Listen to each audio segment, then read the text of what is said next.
Cool. All right. Welcome to the first episode, first show, Volume 1, Episode 1 of Buy, Sell, Hold Miami. I'm Daniel Hernandez, and up top is Peter Zalewski of Condo.Club Miami. MiamiCondo.Club, I'm sorry.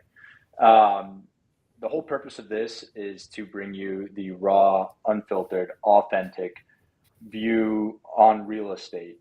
We're using primary sources. We are looking into new developments. We are looking at what's going on in the community, from Coconut Grove to Pinecrest to North Miami Beach. We're looking at it all. Peter was a journalist for over a decade, journalist turned broker, very Miami.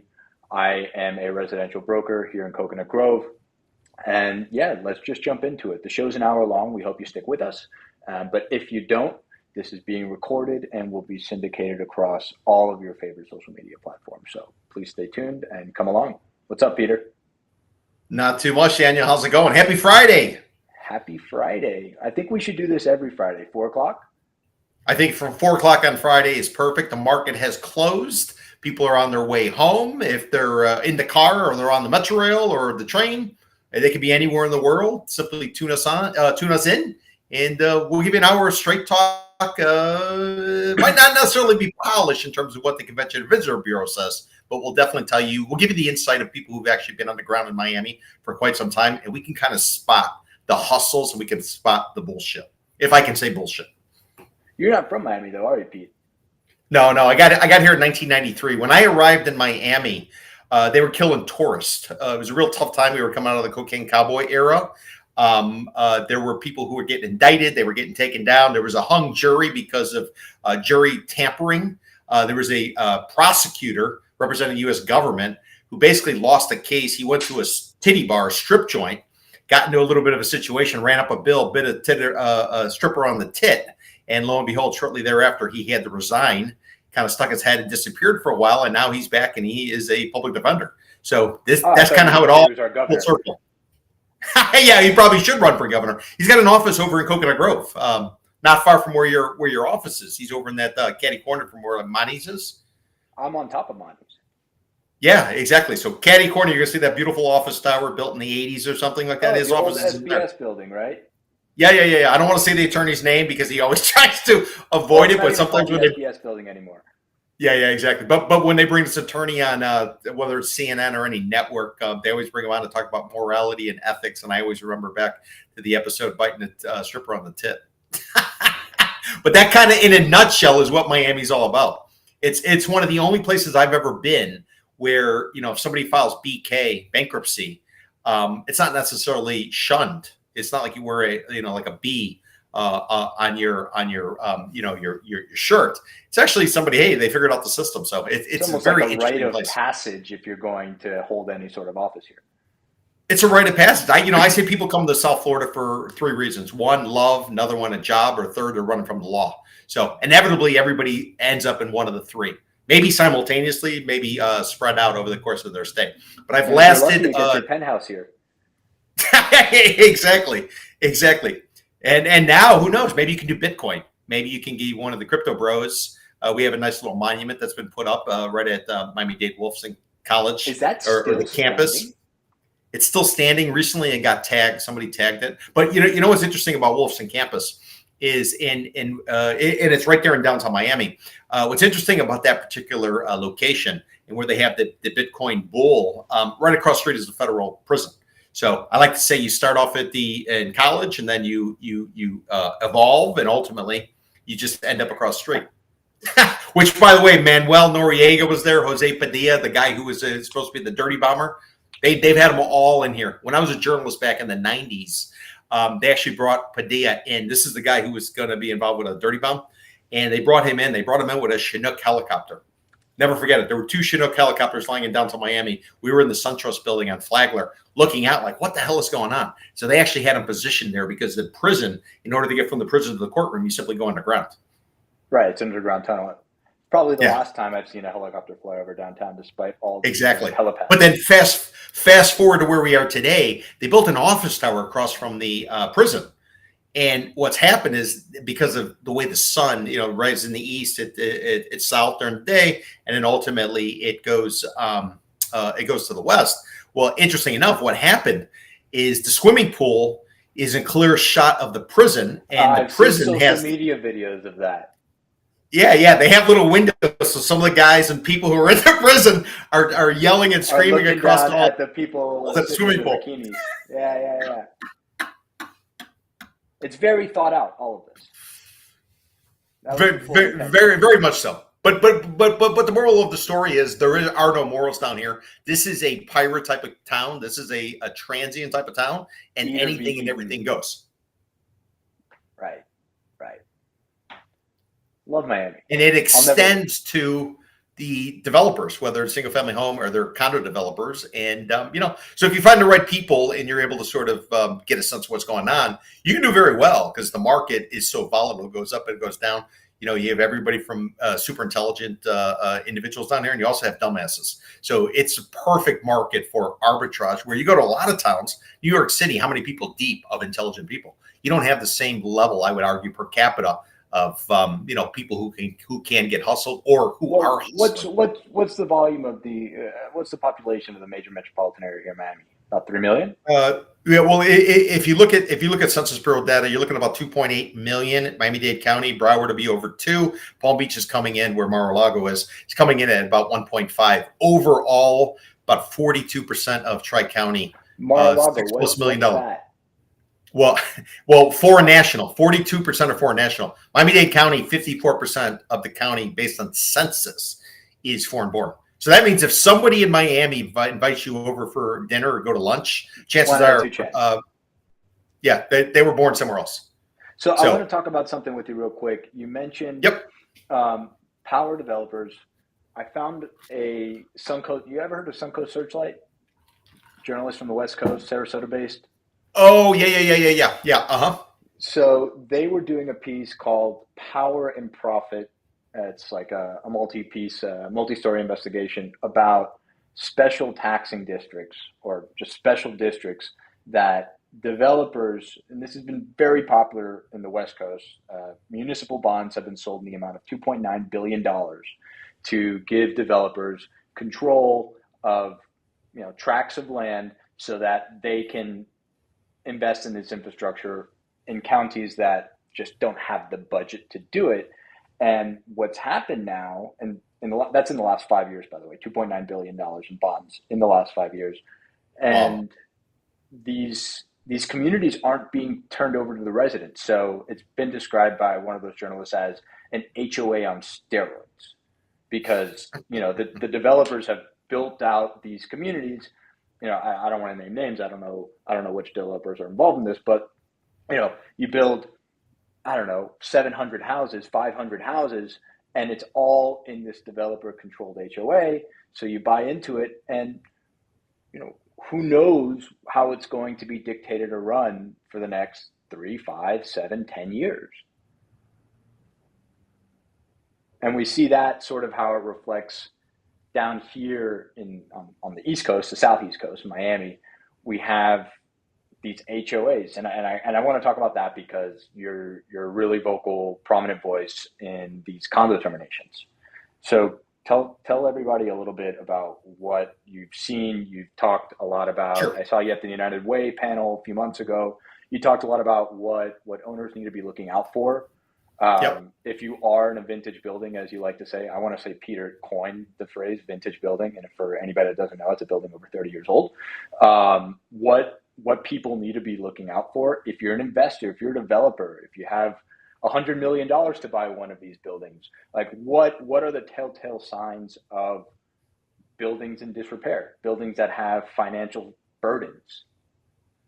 Yep, 100%. So before I get started, it's important for everybody to understand. If you talk to somebody hawking product, whether it's a developer or it's a beautiful person inside of a sales center who invites you over to come for a party, you get all liquored up, you eat some nice food, beautiful people wandering around. What you need to realize is if they tell you this is the last piece of developable oceanfront land or this is the last waterfront site, if you don't buy it, there'll never be another chance, which is always what's used. That's a lie. Why is that a lie? Because I want you to think of a condominium, and that's primarily what dominates much of the market. Because if you think about where South Florida is, we got the Atlantic on the east side, we got the Everglades, which is basically where all the alligators are and the birds, and the water flows down from Lake Okeechobee, drops into Florida Bay. But basically, we're hemmed in. We got this small little area, kind of like if you think about like New Orleans. You know how New Orleans is sort of, it's sort of forced in. So basically, the argument is always this is the last piece of land. If you don't buy this if you don't buy this condo here, you're never going to get another shot, and then you're going to regret it, and your kids are going to hate you. That's always the argument. The reality is, in Florida, to create a condo, you're going to hire an attorney. They're going to charge you probably $200,000. They're going to pull out a template that they've run over and over and over. They do a search, find, replace. They change a bunch of different names. They put in some unit counts. Lo and behold, it's all said and done. They send it up to the state of Florida. The state of Florida signs off on it and says, okay, we recognize this as a declaration of condominium. Once they do that, the state notifies the property appraiser. Property appraiser says, okay, well, we got all these additional units. These are now units that can be sold. You can get a mortgage on them. You can do a variety of different things, and we'll assign a folio number, a tax ID number to them, and that's how you create a condo. So, how does that compare to the part about last piece of land? Well, if you want to take that condo and you want to rip it up, you grab that condo declaration, which is 300 pages or so. They're all the same. It's a template. They rip it up, and now it reverts back to what it was, which is a rental tower. So the only difference between a condo and a rental, generally speaking, and I'm not an attorney, check with your attorney, generally speaking, on the street, the only difference is this declaration of condominium. So there's something called a termination. Termination is simply an easy way to say it's an old-ass building, and we're going to recycle it. We're going to tear it down. We're going to buy everybody out for a percentage of what they have coming to them. We'll terminate the condominium. It reverts back to a rental, like any kind of rental you would have. Looks the same, feels the same, smells the same, and lo and behold, you have a rental. You tear it down and you're able to replace it. Why do they want to replace it? A lot of the old stuff is effectively, it's obsolete. It is no longer functionable. And because of that, these units are trading, let's say, price per unit. If I say price per door, price per unit, it's synonymous. So price per door, they're going for $300,000 for these old ass product. And keep in mind, Florida condo law went into effect like 1963, right around the time Kennedy got shot. So these condos that are going for you, Peter? I'm going to be 40 in about 10 years. So, so these condos that are out there, they're trading for $300,000 a door, the $300,000 per unit. Now, the way it works in Florida, because we don't have state income tax, is there's 2% property tax every year. So 2% of that, a third goes to the city where the property is located, a third goes to the county, and a third goes to the school board. Everybody gets to divvy it up. But if you got a $300,000 unit and you can basically terminate the condominium and replace it with a $1.3 million unit, wow, a lot of people are going to get rich. So this is really a game where the government has to keep the circus going. It's got to keep the place in the air, because if it doesn't, you're not going to be able to fix potholes. You're not going to be able to pay for police officers. You're not going to be able to do whatever you do as a government official. So that's really the lion heart of it all, or the key to it all. And what's happened is in 2021, we had Surfside collapse. Everybody heard about it. Nearly 100 people died. $1 billion with the B settlement paid out by the insurance companies to the families of the victims. And the legislature said, holy shit, we got to deal with this for a number of different reasons. But the primary reason is everything is funded with property taxes. And if people are afraid to live in these old ass buildings, 30 years or more, we call them vintage, you're not going to sell them. And now what happens? Valuations go down. Now you say, well, yeah, but it's the gateway to Latin America. 1,000 people a day come to Florida. All the BS everybody always hears over and over and over. Well, the reality is during the Great Recession, you can remember back then, the city of Miami, this place that everybody thinks is rock star. They all want to go there. Every influencer's here wearing a bikini and shaking their ass, stuff like that. They all want to be here. The restaurants are charging $50 for a chicken parmesan meal. Well, lo and behold, city of Miami during the Great Recession, its credit rating, think FICO score. Like if you go and you buy a condo, you can run your FICO score. That'll affect your financing and terms and stuff like that. City of Miami was junk bond status. So it effectively was like below a 620. And we were building a stadium there at the time for what would become the Miami Marlins, originally the Florida Marlins, because the credit rating was so shitty. We basically got like a hard money loan in order to build a stadium. So a stadium that should have cost $375 million is well north of $1 billion because the credit rating was so bad. So this is why it's critical for the government to kind of keep the real estate hustle going, but also to make sure that the buildings are safe. So they take it another steps urged on by insurance, and now suddenly everybody's got to pay what's actually due in terms of maintaining the building. And this has led to a lot of associations saying, you know what, we're obsolete. Why don't we just terminate, i.e. recycle, i.e. grab the 300-page condo declaration, rip it up, and start all over and dump it to somebody else who's going to knock it down and replace $300,000 units with $1.3 million units. And that's kind of where we're at. And that's why everybody's screaming bloody murder, because they were paying whatever a month. Now suddenly they're like, it's going to cost what? And bankrate.com, which is a financial site, they actually came out and they did a study. And the study says if you rent in Miami, it's $21,000 a year cheaper than to actually own. Yeah, I saw the same thing. So it might have been a long answer, but I want to give people sort of the perspective. So there's plenty of land. There's plenty of termination going on. There's plenty of opportunity. And we're going through transition right now. I mean, things are changing. Where do you think it's most prevalent right now? I'm seeing a lot of activity in North Bay Village. Yeah. We launched an index on January 1st. We're tracking 23 markets. So we do South Florida overall. We do Dade, Broward, Palm Beach County. We then break it down into submarkets. Everything from Miami's Upper East Side, Little Havana, all the way up to West Palm Beach. And we're looking at it. And surprisingly enough, the strongest markets are Palm Beach County. Some of it might have to do with the fact that people who want to hang out in and around Mar-a-Lago, where President Trump has his, winter White House, if you will. So that market's surprisingly strong. Broward County, by far, it doesn't matter where you go, it's in the dumps. Broward County's doing terrible. I was up there in Victoria Park, and just on a Saturday, the open houses, just open house. It's there's a lot of inventory in Broward. Now, Daniel, I'd be interested to hear your perspective on this. This is the way I see the world, and I'm probably a little bit more bearish, and I was a journalist for a long time, so I'm probably a little bit more cynical and skeptical. But the way I see the world is the people who live horizontal meaning a house. A lot of them make their living off the people living vertical. So let's construct it, let's design it, let's get it approved, let's build it out, let's lay the flooring, let's do the interior design, let's do whatever. So a lot of people who live in the houses, they actually are making their money servicing and providing services for the people living in the towers who have second homes and a variety of different things. So I've always argued if the condo market goes bad, you would think single family would be isolated, but I argue that when the condo market goes bad, i.e. vertical towers, if they go bad and the market free falls, that's going to have repercussions for people living in houses, because many of them are making their money off of these new arrivals, these people who come here, they want to buy a second home, they want to do whatever. So any thoughts? Am I off my rocker? Am I crazy? No, I don't think you're off your rocker. Maybe a little bit of generalization. 100% generalization. This 100%. Might be a very, very, very specific market. It actually is a very specific market, but I'll bring up Key Biscayne. Look at Key Biscayne. Please. Key Biscayne, the whole coast of Key Biscayne, old building. You have Oceana. You have the new $200 million acquisition. I don't know what they're going to wind up breaking ground on there, because it seems a little late in the cycle for them to start marketing a $200 million plus building. There's 1,000 people a day coming to Florida. We're the gateway to Latin America. How can it be too late? So to your question, you have these older condominiums. Everyone who wants to live on Key Biscayne, they love Key Biscayne. There's a very prideful thing about Key Biscayne. I want to live on Key Biscayne.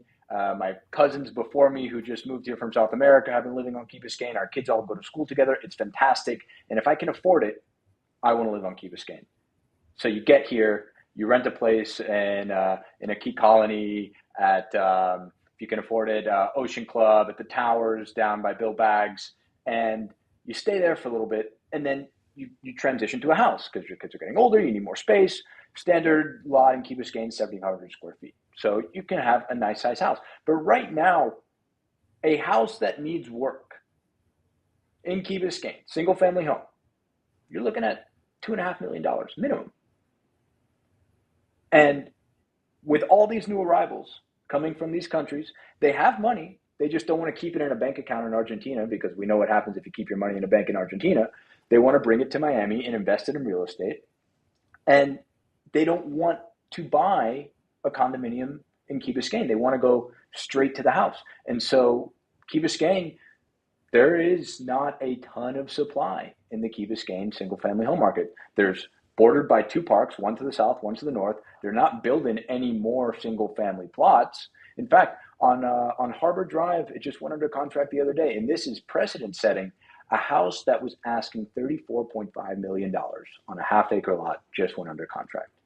And those are numbers that we've seen in Miami Beach, on North Bay Road, the Beckham house that went for $70 million and change. But we haven't seen those prices in Key Biscayne. And so whatever that winds up trading at, if it trades for a 10% discount, okay, it's still over $30 million. $30 million for Key Biscayne is mind-boggling. And so to answer your question, I think the houses are isolated in certain markets, in the Coconut Groves, in the Coral Gables, in the Rhodes. The Rhodes is a neighborhood I totally missed. But if you look at the Rhodes, it has the closest proximity to Brickell that you can be without having to live in a condo. That's right. People can walk to the JP Morgan office from the Rhodes if they wanted to. They can walk into Brickell City Center from the Rhodes. It's not that far. And if you came down from New York and you lived in the Flatiron for a year or two, and now you said, I want more space. Well, if you've been living in the Flatiron, you can probably afford a rental house in the Rhodes that's going to wind up costing you between $6,000 and $8,000 a month. And you can do it.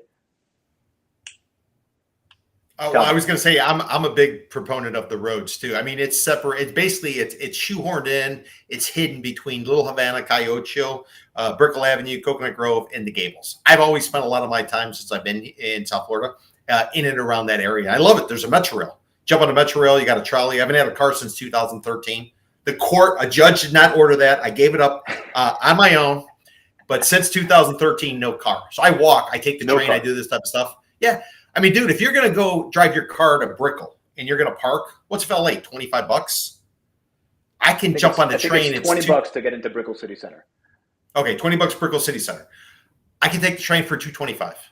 I walk everywhere. And once you get down there anyways, you can't park right where you want to be. And you're going to have to, schlep anyways. So why would you even need a car? So to me, the Rhodes is perfect because you can walk into it. And I do walk into that area 100%. I'm in total agreement with you. It's funny that you're such a proponent of public transit. There's a guy on, you love Substack.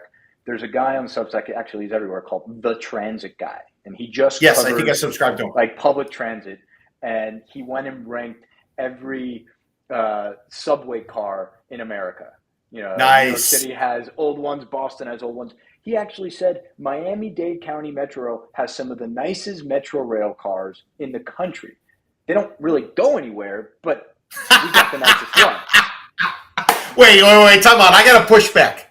I can get on the train. I can go to a casino. I can go to an airport. I can connect effectively to the Tri-Rail, which is going to take me all three counties in South Florida. I can go to 3 Trader Joe's. I can get to a Walmart, and there's 3 strip joints, all for $225 each way.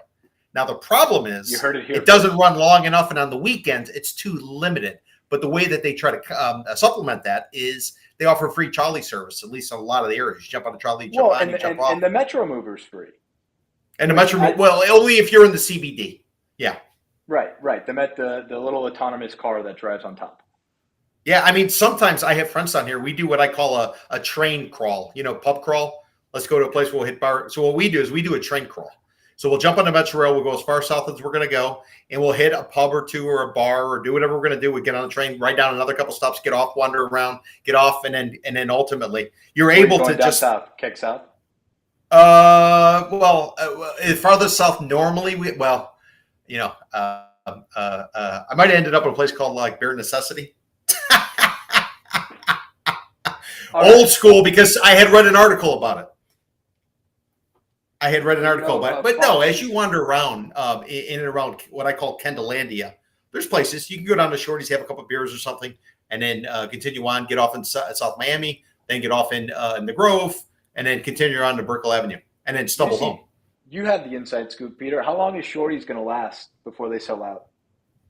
Actually, they've already, they sold the dirt where Shorty's is, right? Kendall Drive in US 1. Yeah. They've sold the dirt. At some point, it's going to be a rental tower. is what what they're talking about. Are I they got to tell you, I was extending in the there. underline all the way down to there? Is that the ultimate plan? Yeah, and so anybody who doesn't know, we put up the Metro Rail in the '80s. President Reagan at the time bitched and moaned about it. This is from everything I've read. And underneath it was some sort of park. Basically, it's just a trail. A lot of homeless guys. You see empty beer cans, used condoms, syringes, all this type of stuff. So someone came up with the idea: why don't we? Because we need more park space.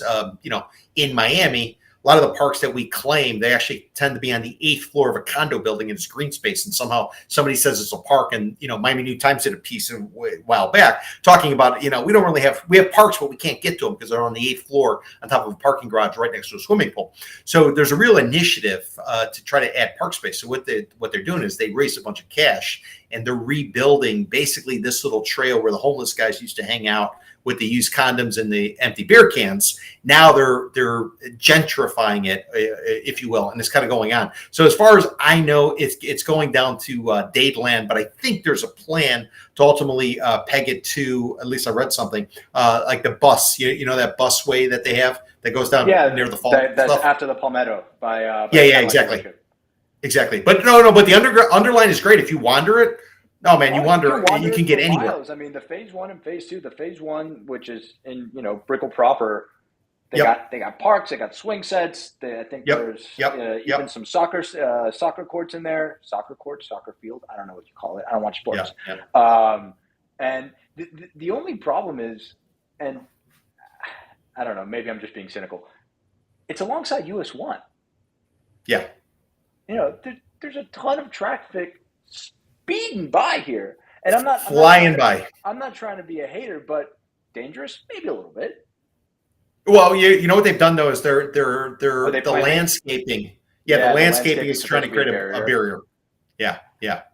I haven't ridden my bike under the underline. I don't think I plan to. What I will tell you though is that the real estate appreciation along the underline, and I'm talking from like 17th Avenue to I think about as far as they've gotten it. What is that, like 32nd or 27th? You had right now they're just opening up the Coconut Grove station. A lot of it's open. They're going to have almost like a farmer's market area. It's so wide and expansive there. Right, there's a brand new Target. There's a Chipotle that opened. There's a Sprouts. Total Wine. It's a stackable big box, if you will. So it's right there, and then you got the Coconut Grove station, and from there to walk in to the Grove and hit a place like Barracuda's if you're on a budget, or to hit one of the fine dining restaurants, it's pretty simple. In fact, you know a guy called Grant Stern, Daniel? I don't. Okay, you got Grant Stern's a mortgage broker. He also was the one who single-handedly led the charge to stop Walmart from going into Midtown. He filed all kind of lawsuits against them. He jammed them up. It's funny. I didn't. I just did a video about that, but I didn't mention him.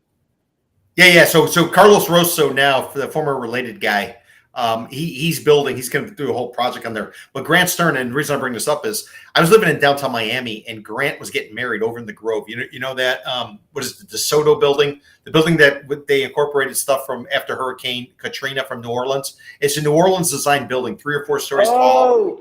Wasn't that the one by the guy who was a partner in an Emil restaurant and they took the insurance money and then they opened up this on Commodore, right?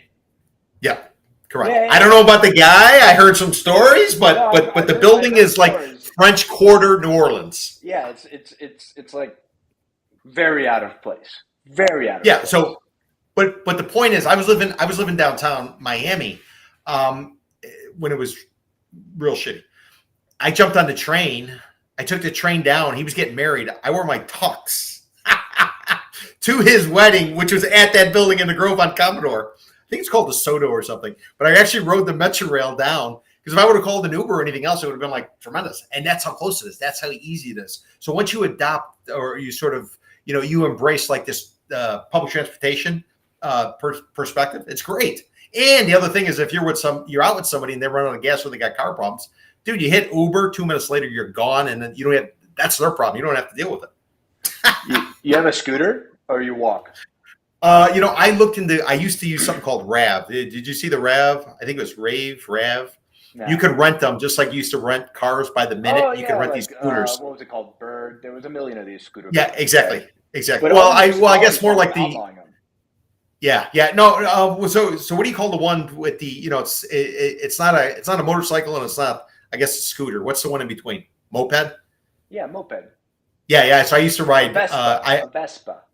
Yeah, I would do something like that, but they actually had like a public service where you'd use your phone, you use an app, it unlock, you could just you could putz around, if you will, with it. But no, dude, I'm telling you, if you get listen, run the numbers right now. How much are you paying per month in your car payment? How much are you paying for your insurance? What is your gas? What is your parking? Can you rent out your parking space? Given the fact a lot of people will pay $150 a month for parking, run the numbers, and I guarantee you're burning a grand a month on a car. Minimum. Where if I got to call an Uber, it's $15, or I take 225 train. Minimum $1,000 a month. I think. I don't think you can lease a Toyota sedan for less than $300 or $400 a month right now. Plus Okay, insurance. and, in Miami, because of all the problems and the fraud and stuff like that, the insurance rates are really high. Well, I mean, let's talk about that. You look at any building right now, new, vintage, as you would say, their insurance premiums have probably doubled in the last 3 or 4 years, if not more. Yep. And I can say that anecdotally about certain buildings in Brickell. I won't name names, but I mean, it's all out there. If you look, it's a great resource for anybody still watching. I think we might have 5 viewers, or maybe there's one concurrent viewer. Pete, I told you we're not talking to a forest today. If you go on the Miami-Dade Clerk of Court's website, there you can type in the name of an association and pull any condo docs. And that's really helpful for somebody like me who I'm advising a client on a building that might have problems. We don't know if they have problems, but you got to do your due diligence, right?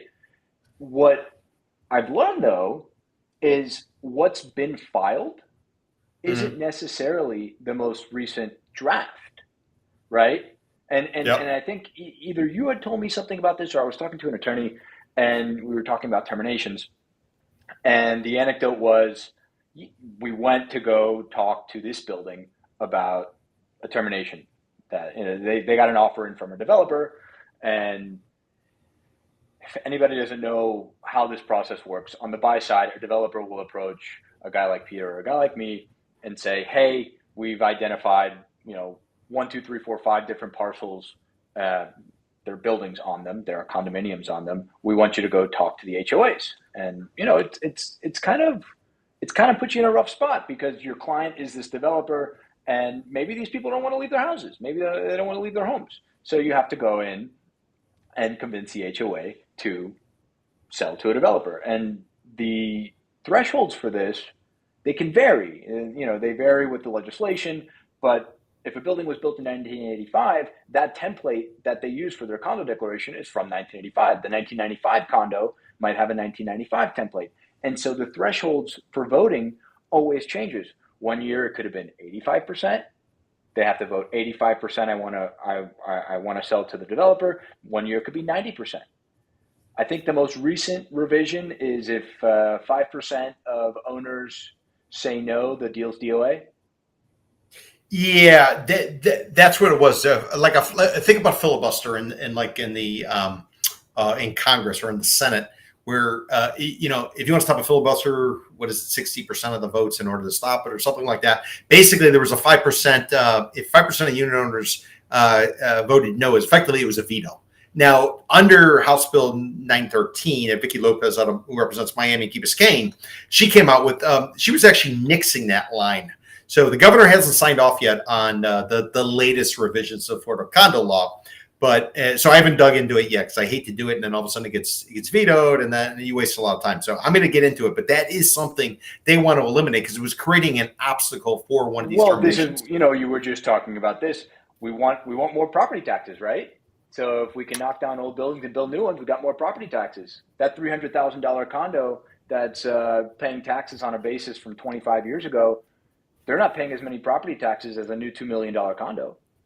And then especially if you include the homestead exemption. Now, I don't know where people are from and watching this, but if you are in Florida and you are a resident, you get the ability to declare something called a homestead. This is my homestead and you can't take it. To the fact where, if you remember something called Enron, the CFO over there, a guy called Skilling, old man Skilling, he got taken down by the feds for all the corruption that went on when Enron Couldn't take faced jail time. They went after him, and he had homesteaded his home in Boca Raton. Therefore, because it was homesteaded, it was virtually impossible to touch. So homestead is this very powerful thing, and it locks in how much you're taxed at. It's capped with inflation, or I think 3% annually. So yeah, once you buy a place, you homestead it. Nobody's touching it, and that's sort of that's a beautiful thing down here. So you're talking about property taxes. How many people would have the homes they have, especially if they're older and they spent their lifetimes there? How many people would have the homes they had if property taxes would reassess and be up to date year over year? There's a lot of people who bought 30 years ago, and because they're homesteaded in, they can only go up so much annually. You want to deal with the housing issue? Lift the homestead. Let the property taxes reflect what's going on, and you will get so much clearing out of the market. It's unbelievable. And now these people who grew up in the houses, if you will, their parents, maybe they pass and they turn around and they rent out the units. So, are they homesteading? Are they not? Nobody sort of knows. But I'm saying, there's a lot. You want to Doge something, and I'm not talking politics. Doge the way they collect property taxes, and you probably would see a big shakeout of the market. And now that you got me going on it, there's a big argument there's not enough housing. I would argue that's completely false. There's no way a million people There's an affordability problem. There's plenty of no, but everybody says there's not. But if you watch Wall Street analysts, they all say there's not enough housing. Oh my God, we're not building enough houses. We need to build more condos. How do a million people die during the pandemic or whatever the number is? And how do we not have enough houses? It's pretty simple. We got a lot of people investing in Airbnbs. And as Airbnb comes under pressure, as the prices, as the no Airbnb or whatever that campaign was to avoid Airbnbs because the prices were getting very comparable to hotels. As you see a shakeout in that, and as you see REITs, real estate investment trusts, they came down here during the Great Recession. They built portfolios of single-family houses, especially in what I call Kendallandia, out west of the Palmetto. Watch for there's product that can become available once these investors get squeezed. Now the good part for them is we haven't had a proper correction since 11. Typically, a cycle 7 to 10 years. We are so overdue for a correction. And that's when you will see. Tell me. That's when you're going to see it play out. I mean, I was on a panel with the mayor, Miami-Dade Mayor Daniela Levine Cava. I was on it, and she was talking about, well, we need to do this, we need to do that. Again, I'm not talking politics. I'm just talking about circumstances. And I got to ask the question. I said, listen, this reminds me of back in the early 2000s. There was a commissioner called Mark Sarnoff. He represented the Grove in city Miami. His big thing was affordable housing. Oh my God, we need to build affordable housing, affordable housing, affordable. I'm not against affordable housing, but what I said is once the market plays itself out, you got plenty of affordable housing. Once we had our crash, there was so much housing. LeBron James, who played for the Miami Heat, when he came down, Miami Herald called me up. What should he do? I'm like, don't buy a house. Buy yourself the top third of a condo building. Give every single person in your family, in your group, give them each a floor. Live in there. And then at the end of the day, when you move on, which you ultimately did, you just sell out the individual units. So there's plenty of housing. It's just we haven't had the cleanup occur because there hasn't been a downturn. Why? Because we've kept rates so low. But now as rates are going up, you're seeing a lot more jawboning by President Trump, just like he did last time, 2018-19, and that's propelling the market. Remember, interest rates go up, housing comes down. Interest rates go down, housing goes up. And right now they're high, and that's why we're kind of landlocked. We're dealing with what we're dealing. So what are we looking at interest rates right now? We're looking at interest rates at, we get this from mortgage rates, 6.92. I think if you have good, this is all based on credit, right? So we did for a client I think she got a 7-1 ARM at just about 6%. And wow. I think, inflation is 3 or 2.3. So, do you think it's crazy? You went through the recession here. You went through a crazy housing crisis here. I've heard wonderful stories, but that's for later episodes, so you better come back. Well, listen. I got here to give you context before I'll let you continue. I got here when they were cleaning up what's called the RTC, Resolution Trust Corporation. This was what happened after the savings and loan crisis. So I've seen plenty of these cycles. Not to interrupt, but yeah, I've seen a few. No, I mean, but the ARMs. I want to talk about the ARMs right now. 2025. 7-1 arm doesn't sound too bad at a 6.5% rate. If I can save myself 50 basis points and get from 6.5 or 6.6 to 6 or 6.1, if you're going to get a conforming loan anyway, 30-year fixed rate mortgage, you're going to refi that in 3 or 4 years anyway. So why wouldn't you get an arm today, Peter? I'm a big listen. All right. How do I sort of explain this? I think you need to remove emotions from real estate. A lot of people get attached to it. Oh my God, this is my forever home. If you're saying it's your forever home, chances are you're going to make the wrong decision. You're not going to be making an economic decision. You're going to be making an emotional decision. Emotional decisions, they never end well. If there's some big purchase you want to make, don't buy it on the spot. Go to bed. Next day, wake up. If you still want to buy it, you buy it. And unfortunately, too many people chase this emotional type of stuff. And when you're chasing emotional stuff, you're convinced that you're going to be in this house for 30 years. I don't see it happening.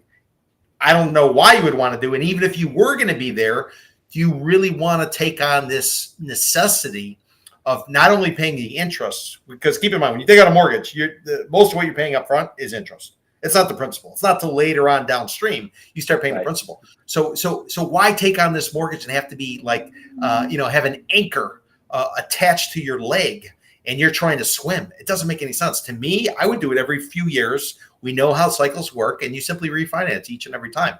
I'm not a mortgage broker, but just looking at it, when you make that long-term commitment, I think a lot of times it forces you to do things you wouldn't normally do, and you get attached to it emotionally. And so you mentioned something a few minutes ago, 7-8 year cycles. Last one started in 2011. So if I'm analyzing condominiums, let's not say condominiums, I'm analyzing the entire Miami-Dade County real estate market, residential. Okay. Should I be using numbers from 2019? Well, I mean, this has been my big argument. In January, I got a call from the South Florida Business Journal, reporter over there, who's, I guess, apparently since left, but a reporter over there, he called me up and he was talking about the outlook. People know, some people call me Chicken Little. Oh, this guy's saying Chicken Little, blah, blah, blah, blah. I look at the numbers. I have a trader mentality. If it's, I'm always on the other side of the trade somehow, some way. So he calls me up and he says, what's going to go on the market? I said, you're going to see a 40% price drop. He said, 40%? How do you mean 40%? I said, well, go back to 2019. Why? 2019 is the last time we had real numbers. Ever since then, the market's been way too much in flux. What do I mean by that? Well, if you remember, February of 2020, Patrick Mahomes plays in the Super Bowl here in Miami. Shortly thereafter, country shuts down, the world shuts down with the pandemic. COVID. We then go through the first year. Everybody's afraid to touch anything. You get an Amazon package, you got to wash it, you got to let it sit overnight, all this type of stuff. Then 2021 comes around. State of Florida says you don't have to wear a mask. Come on down. You want to work on a police car for spring break? More than welcome to in Miami Beach. Come on down. Everybody comes up here. They bid up the pricing. The pricing, the amount of transactions and the pricing went so crazy. 3 to 4 times, 4x is what occurred. And as a result of that, we peaked. 21-22 winter season, November through April, we peaked. And now what you're seeing is a pullback. You're seeing a pullback in transactions. You're seeing a pullback in price. Last winter was comparable to the first year of the Great Recession, 2008, after Lehman Brothers failed. For the winter. What about the 10 million plus market, where we've seen, what's the number? I don't want to make it up. 65% year-over-year increase in transaction volume. 10 million. What I can tell you is the more money people have, you would think they would have better advisors, but let's just go back to LeBron James. LeBron James comes down here, he signs the agreement. I say buy a top third of a condo building. Could have bought it for $200 a foot, ultimately end up retrading at $700 a foot or so. What does he do? He buys some mansion on the water fronting Biscayne Bay, right there in the Grove. He buys a place. By Renton Middle School. Yeah. He takes a haircut on the resale. He doesn't, because the way cycles work, they go up, they go down. The only thing that you can sort of anticipate, from my perspective, condo is a commodity. A condo is like buying a salty snack. It's like buying gasoline. It's like buying coffee. Okay, a house, work of art. This is like a Picasso. This is a Jackson Pollock. This is whatever you like. So a house is very unique. A condo you can anticipate because real estate doesn't go fast. It's slow. It's a process. A house, plus you're going to have, maybe a $10 million house is going to do fine. But the problem is how many buyers are there for a $10 million house? And what if we get into a recession, i.e. stagflation, like Ken Griffin, the Miami transplant billionaire, says. We might have stagflation. So now, who's going to take you out of that $10 million house? And this is where the emotional part comes in. Well, this is where the emotional part. This is like who's got the bigger plane on the runway. We're looking at all these different planes, and their plane is bigger than my plane, so I need a bigger plane type of scenario. Same thing with these houses. What do you really need in one of these houses? A place to sleep. You need a bathroom, and you want security. Maybe you want water view. Maybe you want all this stuff. Maybe you want to throw a party at One Star Island. Now, is this a reference to the gentleman who's on trial right now? It is a reference to his yes, sir. So, what's but that's where Airbnb comes from, Daniel. If you want to throw one of these parties, you Airbnb it. You rent the place and you throw the party. Why do you need a $10 million house? Miami Beach. Funny enough, the gentleman on trial right now, he actually purchased an adjacent lot 20 years prior. He's sitting on, I don't know how many millions of dollars in gains on Star Island. Yep. Paper. Yeah. And speaking of celebrities, what was it? Was it Julio Iglesias who had the 4 lots on Indian Creek? I can't take credit for this, but I thought it was funny. Somebody told me he made more money from real estate in Indian Creek than he ever did making music. But it took him forever, man. It took him forever with that product. Ultimately, see, they were smart to know. No, with the house, with the property. Yeah. No, but that's the thing. When your Uber driver's telling you, we used to say the guy cleaning the pool. When the guy cleaning the pool is telling you it's time to buy, you need to be selling. And when the Uber driver's telling you, oh my God, I'm buying all these condos, I'm buying all these houses, you need to take the opposite side of the trade. And that's too many people get caught up down here. When the market's good, everybody feels like I need to go in. It's the opposite. When the market's bad, kind of like what it is today, this is when you start going in, you start lowballing, and you might find somebody who bends the knee and gives you a good deal. And that's probably where we're headed. I can only speak to the condos. The single family is, that's your niche, that's your forte. Well, no, I call it the Hillstone Contractor Index. You just go to the Hillstone there in the Gables on a Friday, and you see how many general contractors are having lunch. That's when. And that's how you were able to gauge it. Yeah, that's top of the market, man. You have a GC building a really nice house in Coconut Grove. One of these jobs where it's white glove. I don't want to do anything. I'm paying a lot of money. He's going to charge you $700 a square foot to build that house. $700 a foot to build a house. You go to Pine Tree Drive. Yep. Okay, let's in Miami Beach. You go to Pine Tree Drive in Miami Beach on the Indian Creek Waterway. These houses, these houses, yep. These $15 million houses that people are buying and tearing down. You're on the beach. They have to drop piles in. Sure, that's expensive. Is it $2,000 a square foot construction expensive? That's what they're charging on Pine Tree Drive to build these houses. Yeah, maybe I'm too cynical because I've seen it over and over and over. I've been through the bankruptcy court hearings. We were playing bulk. We were taking out developers during the Great Recession. We were taking out, and back then, if you were doing a deal, you had to make sure the feds weren't going to shut down the bank that was involved. Because every Friday during the Great Recession, they shut down a bank between 2 and 3 o'clock Eastern time. They come swarming in, which is kind of an interesting story. They'd come in the night before. They would never use local police, and they'd stay at a certain hotel. Then they'd swarm a bank between 2 and 3 o'clock, go in there, put everybody in different rooms, grab their IDs, blah, blah, blah, blah. By Monday morning, there'd be new signage up and stuff, the temporary signage. They'd be hanging like a flag and stuff or a banner on the outside, and they'd get it going. So back during the Great Recession, we were doing deals before the feds would shut down these banks. Guys were just looking to get out. So the argument I'm making is the prices that we're talking about today, we were talking about during the Great Recession. And I'm certain they were talking about during the savings and loan crisis that occurred. So the idea is we get way too ahead of ourselves on a lot of this stuff. And the reason we do is we don't have state income tax. Everybody in this town is on the south side. They're all pitching something. They're all trying to keep the circus going. And because they're trying to keep the circus going, they're not necessarily, they can't tell you what they want to tell you. And then you get somebody like me who's like, screw it, whatever. It is what it is. that's why I get hired to do expert witness work. And who do I go up against? I go up against developers because I'm not afraid to say, listen, the guy's full of shit, or the real pricing is this, the real pricing is that. Nobody wants to get on the other side of a developer because they think, well, I'm going to build a relationship with them. No, these developers by default are gunslingers. Who is going to put so much on the line to try to build one of these things? You're talking about a $500 million project. Now, granted, you're going to make 30%, maybe 50% if you time it correctly. But if it goes sideways, you're going to get your ass handed to you. I mean, George Perez of the Land Group, he got his ass handed to him during the Great Recession. There's the infamous story the Miami Herald wrote about. He called in all his lenders, all these projects. He had all the keys, brought them out, had all lenders sitting on the table, according to Miami Herald. Just gave everybody the boxes. Here's your keys back. I'm not going forward. You deal with it. And what do you think the lender said? All of them said, no. Hold on, George. Maybe you can manage it. Maybe you can sell it. Maybe you can do this type of stuff. So the idea is we haven't had a recession. We've had so many newbies come to town. And because of that, they don't really know how it can free fall, how the sky can, darken.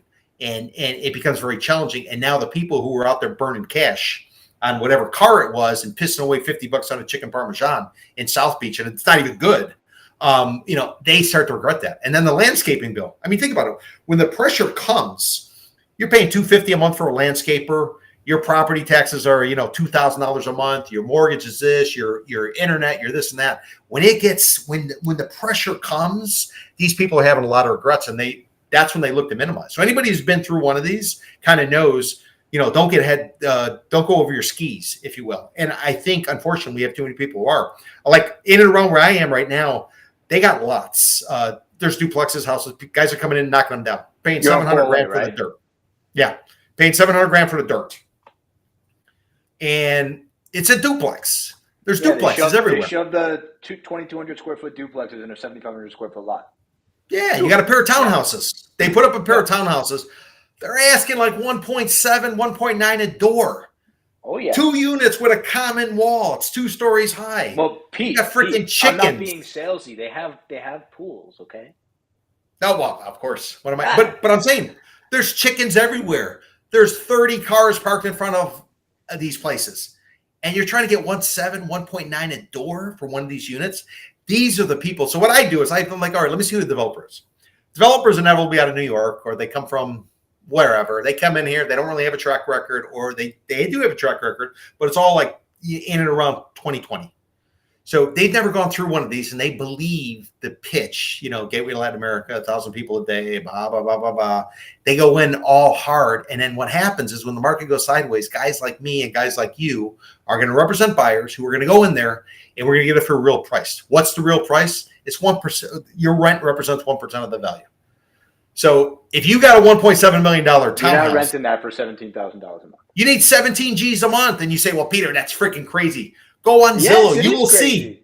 There's townhouses for rent, $17,000 a month. You're like, who's going to pay 17? Well, then they pay 1.7 a door. That's why they need to get this. It's a little rule. It's a back of the napkin. If you want to know if you should do due diligence on investment, look at your rent, and that's 1% of what the value is. So $1,000 means it's a $100,000 place. $17,000 means it's $1.7 million place.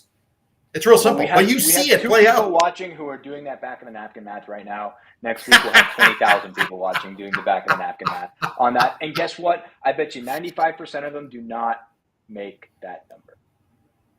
Oh yeah, no. They'll go upside down, and this will be probably half that. It's probably half that. This is good. If you're in a condo, there's an HOA payment.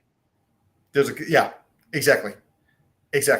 But I'm just saying, people get too caught up in the fad. It's too much of the, I'm not going to say YOLO because it's not YOLO. It's not we're a hype town, and you know it better than anybody. I mean, boom, bust, hype, it's all the same.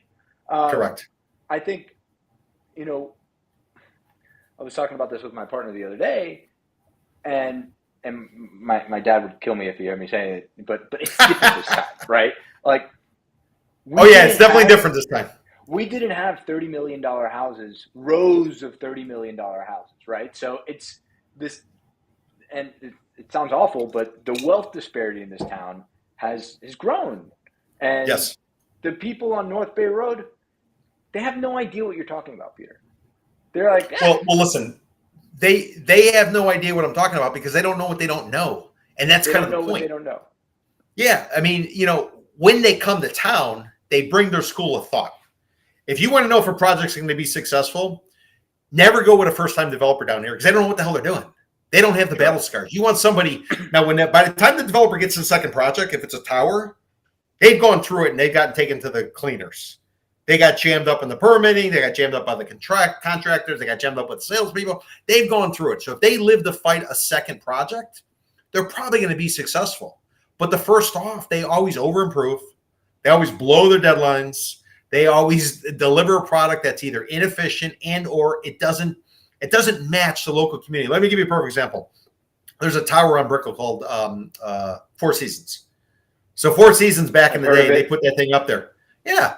Everybody bitched them out. Nobody wanted to close the unit because the freaking balconies were too small. It was like New York-esque. It's fine if you're in New York City, but when you're down here, you want the blue glass and you want the space. And they built a project that was more New York or San Francisco than it was down here. And this is what you always see on the first project. So it's and don't get me wrong. I'm not saying, well, we got to keep it this way and it should only be this way and you can't have new blood coming in. No, that's not what I'm saying. I'm saying you need to understand the market. The best way to understand the market is talk to people who are actually on the ground. But if you parachute in thinking that you're the great evangelist or you're gonna colonize or whatever the case may be, it's not gonna go well, and it never goes well for these developers. Many are one and done. A Brazilian developer told me, he said, "Listen, when you build your first project in Miami, it's not about how much you make; it's how much you leave with, because chances are you'll get your ass handed to you, and that's what inevitably happens." And that's why people continue going back to these habitual offenders, who is these developers who've been building for decades, because they know how to get it done. Habitual offenders. That's what we're calling them now. Wow. Listen, everybody kisses their ass. Somebody's got to be able to. Peter. No, but I'm saying somebody needs to push back on them and take them off of the pedestal. Yeah, I think. But they're critical. They're critical to the market. They're critical. I mean, we don't have income tax in the state. We need property values. We need property taxes. Miami-Dade County's got a shortfall of what came out in the Herald this morning, $400 million this year. So maybe your homestead elimination isn't the worst idea. I'm kidding. I hate that idea. That's awful. I call WLRN, the NPR affiliate, National Public Radio affiliate down here. On Fridays they do like local programming. They bring in an analyst talk. I actually brought that up. Yeah, that was a thud. That did not go over well. That's not going to go over well with anybody. They'll more readily eliminate the income tax and just figure it out than get rid of homestead exemption. But think about how many homes have been owned for 40 years, and the property taxes are like that's the whole point. We saw a parcel in the design district. So yep. and we can talk about this in another episode. Craig Robbins owned that stuff forever. Yeah, we're almost at about time, but then we can talk about the changing of neighborhood names. I put a piece on Substack, or maybe I haven't put that up yet, but I will soon. But the design district, but I'm talking all the way west, like Fifth Avenue in the design district. So you got the design district, which is North Miami Avenue, then Northwest 1st, 2nd, 3rd, 4th, 5th. There are houses in there that have been owned by the same family for 100 years. Yep. They pay, I don't know, $200 a year in taxes. Less? Yep. And in between of all of these, because some of these blocks are zoned higher density, you got these, I wouldn't call them beautiful, but you do have triplexes, Airbnb friendly triplexes. Yep. That are just because all of these New Yorkers who came down here, and I'm not poking at New Yorkers, but a lot of them are New Yorkers. I've shown New Yorkers the design district. They like it because they come to Brickell, do Brickell for 1, 2, 3 years, and they're like, I don't like the Lamborghini zooming down at 2:00 in the morning. I want something a little more residential. The Gables is too family oriented. The Grove's too expensive. And design district and Buena Vista, that's what we're calling it now, right? Buena Vista. It's just seedy enough that there's perceived value there. I can get something that once the design district expands, and I'm convinced that commercial district will continue to expand westward. We got all these high-end stores and the shops. I think there was a Tesla dealership. There's probably not anymore. But as The ICA bought the De La Cruz collection. There's tremendous growth in that commercial district, and that'll be subject to developer buyouts as that district expands. So if you have a little triplex that you're renting, and maybe you're not making your 10% on it, maybe you're making 5 or 6, but if you're covering or making a little bit of money on it, just hold on to it. Buy it now, or well, buy it 3 years ago. But there are deals to be had in this little area. Oh no, I'm sure, but here's sort of the thing that I would just kind of point out. So nobody wants to live in Jacksonville. Nobody wants to live in Martin County. Nobody wants to live in the Treasure Coast. People probably don't even want to live in Palm Beach County. But what happens is, as they get priced out, they go north. They inevitably go north. They cash out. We saw this in what's now called Edgewater. You had guys with houses there get $900,000 for a house. They don't know what the hell to do with the money. I knew a guy. He had this shitty old house off of Biscayne in 20-something. He sells a house. All of a sudden, he's like, dude, I hit it big. Why? Because they wanted to put all together all the houses. They wanted to go vertical on it. So the point is, when the market's going up, people will they'll rationalize. Oh my God, I don't really like the Treasure Coast. I don't like Palm Beach County, but I want to be in South Florida and I need to buy something. And then inevitably what happens is when the market goes to hell, and we haven't had one since 11. We haven't had a real severe, serious, legitimate reckoning. So then once it happens, now they're suddenly upside down because there's nobody to take them out. This is the old, when the music stops, are you going to have a chair to sit on? So, but at least if you stay Miami centric, you have an ability, somebody will take you out if you need to get out. But when you go to these, the hinterland, if you will, the Kendallandias of the world. So there's even less liquidity in the illiquid market of real estate. Yeah, nobody dreams about waking up in Kendallandia. They dream about waking up and seeing the water. I mean, but they settle for Kendallandia. It's fantastic. Well, dude, I'm not saying it's not, but I'm saying, but now you can go there, but you're not dreaming about waking up in Kendall with all kinds of houses around you in a gated community and all this type of stuff, and it takes you an hour to get on the other side of the Palmetto or whatever the case may be. Right. I'm just saying people rationalize when markets are strong. So there's been a lot of rationalization that's occurred, and as we get a correction, and this might be it based on all the economic indicators and a variety of different things, then you will see a lot of people with buyer's remorse. That's going to be the term. Plus, I would argue, and I know we're winding it down, but I would argue, what's the theme of the summer? Paralysis by analysis. I think there's so much uncertain information, and I think the information that is out there has a lot of people, it's going to paralyze them, and they're not going to do anything. And because we got to pause on tariffs, where all the world except China doesn't come due till July. We got to pause till August on China. Basically, nothing is going to happen till Labor Day. And if you go back in Miami history, you go back and you look at the 1920s Florida land boom. There was a ship that was coming through because we had supply chain issues. Everybody was coming to Florida. Everybody was on the train. Old man Flagler had brought his train down here. Everybody's coming on the train. They put an embargo on construction materials. So they said, okay, dude, let's put it on a boat and let's bring it down because we're building everything. Miami's blowing up. George America's selling and Carl Fisher and all this type of stuff. Lo and behold, this boat tips over, blocks the channel. They can't bring in anything. There's a 30-day pause. By the time they take this boat, which is loaded with construction material, tips on its side, blocking the turning basin. By the time they get it open, people came to their senses and they realized, oh, shit, maybe this isn't such a good idea. Maybe I should try to get out of that. And I would argue we might be having one of those same moments right now where this pause is forcing everybody to kind of reconsider, ask about their job, ask about what pricing is, ask about what the hell am I spending for real estate? And if you do get one of these pauses, it's hard to get the momentum going again. And then you throw in all the condo legislation stuff related to Surfside, where they need to make the building safe and they need to make them insurable. And insurance companies are saying, listen, the only way I'm going to insure this freaking old ass tower is if you do this, and that. And that's where the rub's coming. And this might be a summer of paralysis by analysis, which ultimately spills over into what hasn't happened since the Great Recession. And next week, we're going to talk, well, hopefully it's next week. We don't know when the legislature is going to get their shit together. We do need to talk about that. They sent some stuff back to the governor. He hasn't signed the majority of it. I think something came through that, no, it wasn't regarding the condo associations. It was regarding the condo hotel legislation. Yes. Everything that was going on with the Carillon. We're not going to talk about that today. We'll talk about it next week. This is Buy, Sell, Hold Miami. I'm Daniel Hernandez with Mr. Peter Zalewski of the MiamiCondo.Club. And yeah, thanks for joining. Thank you. Happy Friday. Happy Friday, gang.